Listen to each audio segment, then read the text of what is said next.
She's heading for something that she won't forget. Assalamualaikum warahmatullahi wabarakatuh, anak-anak ibu semuanya.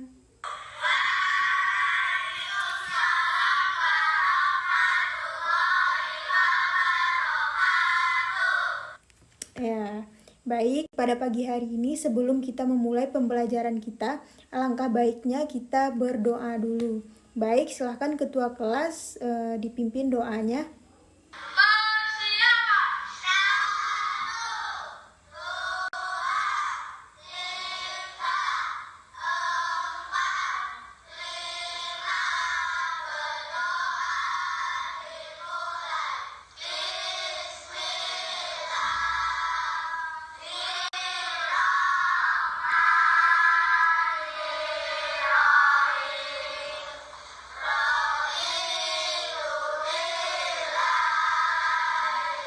Nah, baik, untuk meningkatkan rasa nasionalisme kita menyanyikan lagu Indonesia Raya bersama-sama. Baik, silahkan kepada Andin dipimpin menyanyikan lagu Indonesia Rayanya. Nyanyikan lagu Indonesia Raya dalam hitungan ketiga. 1, 2, 3. Indonesia.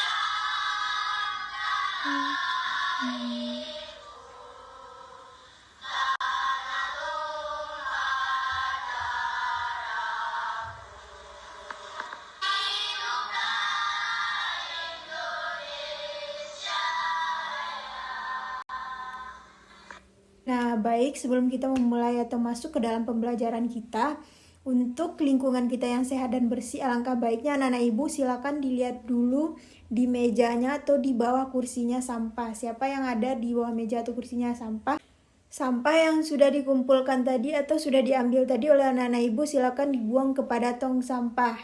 Nah, baik, apakah sudah bersih di selingkungannya tadi?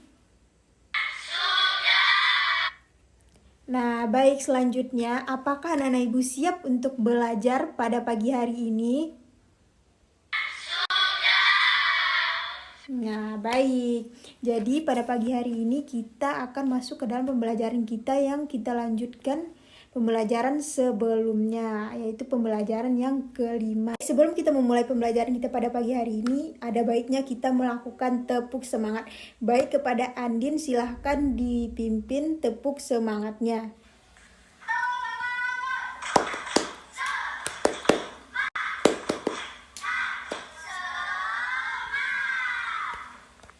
Ibu ingin bertanya dulu kepada anak-anak ibu, siapa anak-anak ibu yang cepat datang ke sekolah atau tepat waktu tadi? Oh, Budi, beri apresiasi dulu kepada Budi. Baik, untuk anak-anak ibu semuanya, alangkah baiknya kita hidup disiplin, di mana kita sebagai seorang murid atau sebagai anak datang ke sekolah tepat waktu dan tidak boleh terlambat, dan juga memakai pakaian yang menurut aturan sekolah. Nah, baik, selanjutnya kita akan masuk ke dalam pembelajaran kita. Lanjutan dari pembelajaran kemarin, yaitu sekarang kita pembelajaran 5, yang mana pembelajaran tersebut tentang pembelajaran IPS tentang perkembangan pergerakan nasional Indonesia, yang mana Ibu akan menjelaskan sedikit dulu masa awal pergerakan nasional. Jadi masa awal pergerakan nasional ini, pada masa itu lahir banyak organisasi pergerakan seperti Budi Utomo, Serikat Islam Muhammadiyah. Jadi pada hari Minggu tanggal 20 Mei 1908, Soekarno beserta kawan-kawan berkumpul di Jakarta. Mereka sepakat mendirikan Budi Utomo, yang berarti adalah usaha mulia. Dan selanjutnya masuk kepada awal radikal. Pada masa awal radikal ini, perjuangan bangsa Indonesia melawan penjajah pada abad ke-20 disebut masa radikal, karena pergerakan-pergerakan nasional pada masa ini bersifat radikal atau keras terhadap pemerintahan Hindia Belanda. Mereka menggunakan asas atau non-kooperatif, tidak mau bekerja sama dengan organisasi-organisasi yang bersifat radikal, adalah Himpunan Indonesia PI. Nah, dan selanjutnya Ibu akan menjelaskan tentang masa moderat. Masa moderat sejak tahun 1950, organisasi pergerakan Indonesia mengubah taktik perjuangannya. Mereka menggunakan taktik kooperatif. Nah, baik anak-anak ibu semuanya, untuk melatih membaca anak-anak ibu semuanya, ibu akan membagikan kertas bacaan Sumpah Pemuda. Ya, baik, silakan dibaca dahulu. Nanti setelah itu baru ibu akan bertanya kepada anak-anak ibu semuanya. Nah, baik anak-anak ibu semuanya, tadi ibu kan sudah menjelaskan perlawanan atau perkembangan pergerakan nasional di Indonesia, dan juga sebelumnya ibu juga menjelaskan tentang perlawanan Indonesia melawan penjajahan Belanda. Jadi ibu ingin bertanya kepada anak-anak ibu, mengapa berbagai bentuk perlawanan terhadap Belanda sering mengalami kegagalan? Nah, kenapa bentuk perlawanan terhadap Belanda sering mengalami kegagalan? Apa faktor yang menyebabkan selalu gagal dalam melawan penjajahan Belanda? Siapa yang bisa jawab? Saya, Bu. Ya, baik, silakan Andin. Faktor penyebab gagalnya perjuangan bangsa Indonesia adalah mengusir penjajah. Yang pertama, perjuangan bersifat kedaerahan. Yang kedua, perlawanan tidak dilakukan secara serentak. Yang ketiga, masih bergantung pimpinan. Jika tertangkap, perlawanan berhenti. Yang keempat, kalah dalam persenjataan. Yang kelima, Belanda menerapkan politik adu domba. Ya, baik, pintar sekali Andin. Terima kasih pada Andin. Nah, baik, kita beri aplaus dulu Andin. Nah, baik, selanjutnya ibu ingin bertanya mengenai bagaimanakah perubahan strategi perlawanan terhadap Belanda dilakukan oleh kaum atau golongan muda terpelajar. Nah, jadi perlawanan terhadap Belanda dilakukan oleh kaum atau golongan muda terpelajar kah? Baik anak-anak ibu semuanya, siapa yang bisa jawab pertanyaan ibu tersebut? Nah, baik, jika anak-anak ibu tidak bisa menjawab, ibu akan menjelaskan sedikit jawabannya. Ini lebih maju atau lebih mengedepankan organisasi daripada kaum tua. Dia lebih maju daripada kaum tua untuk melawan penjajahan Belanda. Nah, tadi ibu sudah membacakan pergerakan nasional. Jadi ibu ingin menanyakan peristiwa apa yang menandai lahirnya masa pergerakan nasional. Tadi ibu sudah membacakan di awal perkembangan pergerakan nasional tersebut. Siapa yang bisa menjawab pertanyaan ibu? Ibu. Nah, silakan kepada Andin.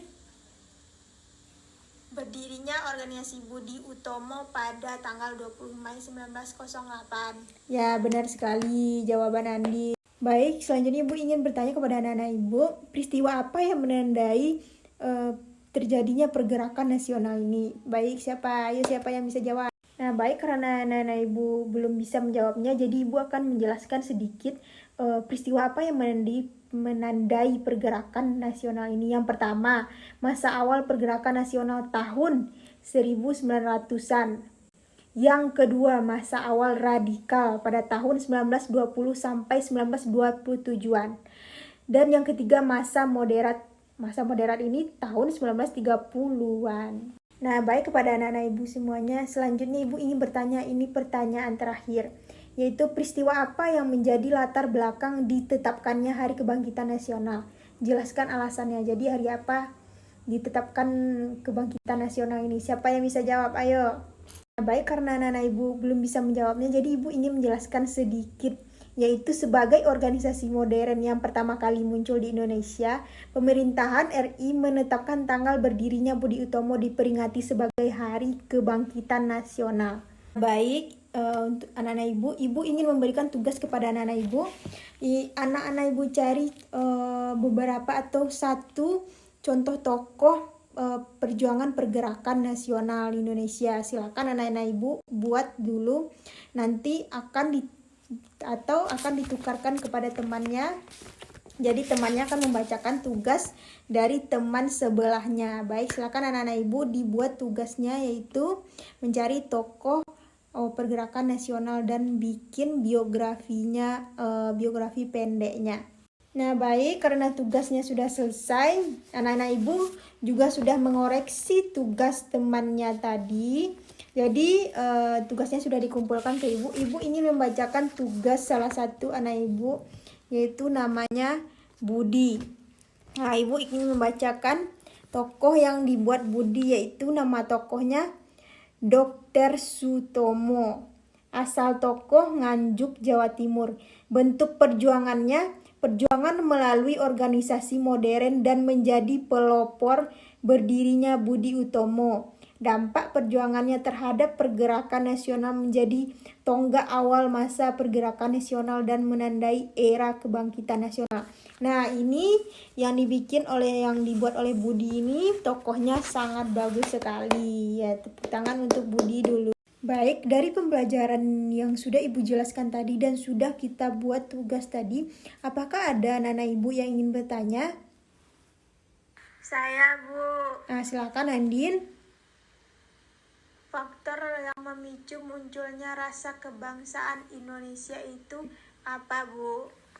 Nah, dari pertanyaan Andin tadi, Ibu ingin menjawab yaitu faktornya kenangan kejayaan masa lalu pada masa kerajaan dan perilaku Belanda yang menyengsarakan rakyat Indonesia sehingga menimbulkan rasa senasib sepenanggungan rakyat Indonesia, dan juga lahirnya kaum terpelajar, lahirnya kelompok terpelajar Islam, lahirnya muncul semangat persamaan derajat pada masyarakat Indonesia. Nah, baik, selanjutnya Ibu ingin anak-anak Ibu membaca tentang materi kita yang telah Ibu bagikan tadi, Sumpah Pemuda. Baik, siapa yang ingin membaca materi Sumpah Pemuda? Saya, Bu. Ya, baik, silakan kepada Andin. Peristiwa Sumpah Pemuda 1928. Selama zaman penjajahan Belanda, Kongres Pemuda Indonesia diselenggarakan 3 kali. Kongres Pemuda Indonesia 1 berlangsung di Jakarta pada tanggal 30 sampai 2 Mei tahun 1926, diikuti oleh semua organisasi pemuda. Namun, Kongres Pemuda Indonesia 1 belum dapat menghasilkan keputusan yang mewujudkan persatuan seluruh pemuda. Kongres Pemuda Indonesia 1 merupakan persiapan Kongres Pemuda Indonesia 2. Nah, baik, selanjutnya dilanjutkan oleh temannya. Saya, Bu. Nah, baik, silakan Budi. Kongres Pemuda Indonesia 2 berlangsung di Jakarta pada tanggal 27 sampai 28 Oktober. Pusat penyelenggaraan Kongres Jalan Keramat Raya 106, tetapi keseluruhan sidang diselenggarakan di 3 tempat. Nah, bagus. Nah, baik, setelah anak-anak Ibu membaca tadi, Ibu ingin menanyakan kapan Kongres Sumpah Pemuda ini dilaksanakan. Baik, siapa yang bisa menjawabnya? Saya, Bu. Ya, silakan Andin. 28 Oktober 1928. Ya, baik, betul sekali. Selanjutnya Ibu akan bertanya kepada Budi, siapakah pelaksana atau peserta Kongres Pemuda ini? Para pemuda dari berbagai daerah di Indonesia yang tergabung dalam organisasi politik, agama, budaya, dan lain-lain. Nah, pintar sekali, jawabannya benar. Nah, baik, sepertinya nampaknya anak-anak Ibu sudah mengerti apa yang Ibu sampaikan tadi. Jadi Ibu di sini akhir dari materi kita pada pagi hari ini, Ibu akan membacakan ikrar Sumpah Pemuda. Yang pertama, kami putra dan putri Indonesia mengaku bertumpah darah yang satu, tanah air Indonesia. Kami putra dan putri Indonesia mengaku berbangsa satu, bangsa Indonesia. Kami putra dan putri menjunjung bahasa persatuan, bahasa Indonesia. Baik, silakan anak-anak Ibu diulang Sumpah Pemuda yang Ibu bacakan tadi.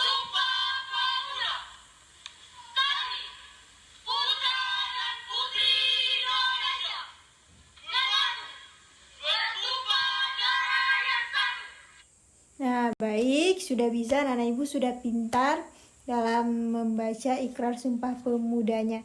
Baik, itulah akhir dari pembelajaran kita pada pagi hari ini. Nah, baik, Ibu akan memberikan tugas atau PR di rumah untuk anak-anak Ibu, yaitu silakan dicatat soalnya. Yang pertama, apakah hasil Kongres Pemuda 1? Dan yang kedua, di manakah Kongres Pemuda dilaksanakan? Nah, baik, sekian pada pagi hari ini. Untuk menutup kelas kita pada pagi hari ini, alangkahnya kita berdoa dulu. Silakan berdoa dipimpin oleh ketua. Nah, baik, alhamdulillahirabbil alamin. Berakhirnya semoga anak-anak ibu paham dan mengerti atas apa yang telah kita pelajari tadi. Baik, terima kasih. Sampai bertemu minggu depan. Assalamualaikum warahmatullahi wabarakatuh. That's all that you really want.